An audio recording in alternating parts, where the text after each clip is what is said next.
একদিকে জাস্টিসের দাবিতে তারা কর্মবিরতিতে জুনিয়র ডাক্তাররা, আরেকদিকে তদন্তের পথে চলছে সুদীপ্ত রায় তার বিরুদ্ধে দুটি তদন্ত কমিটি। অভিজিৎ রয়েছেন আমার সঙ্গে, বলতে পারবেন ভালো। অভিজিৎ, এই দুটি তদন্ত কমিটি কি তদন্ত করা হবে?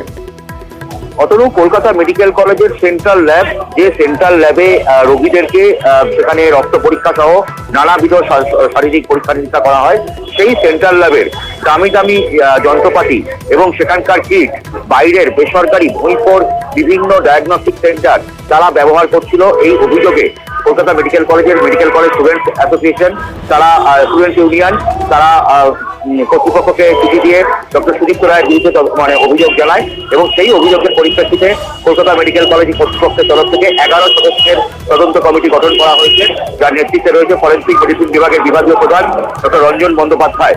এবং এই 11 জনের তদন্ত কমিটির মধ্যে 2 জন ইন্টার্ন এবং 2 জন জুনিয়র ডাক্তারও রয়েছে। দ্রুত এই তদন্ত কমিটির রিপোর্ট জমা দিতে বলা হয়েছে এবং ডক্টর সুদীপ্ত রায় সহ আর কারা এখানে জড়িত রয়েছে, এখানে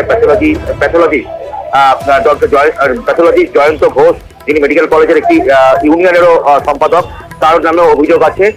এবং এদের প্রত্যেকের বিরুদ্ধেই রোগী কল্যাণ সমিতির প্রাক্তন চেয়ারম্যান বিধায়ক সুদীপ্ত রায়ের বিরুদ্ধে তদন্ত কমিটি গঠন করা হলো।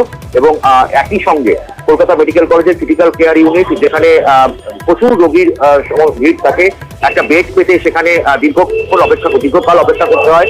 সেই ক্রিটিক্যাল কেয়ার ইউনিট বা সিসিইউ বেডের জন্য হাজার টাকা দিয়ে দালাল চক্র এবং সিন্ডিকেটরা জড়িত আছে এবং তার সঙ্গে এই বিধায়ক সুদীপ্ত রায় পুরোভাবে জড়িত থাকার অভিযোগ ছিল এবং সেক্ষেত্রে তদন্ত কমিটি গঠন করা হয়েছে। অভিজিৎ সঙ্গে থাকো, আরো একটি গুরুত্বপূর্ণ খবরে নজর রাখতে হবে। ছবিটা একবার দেখতে চাইবো।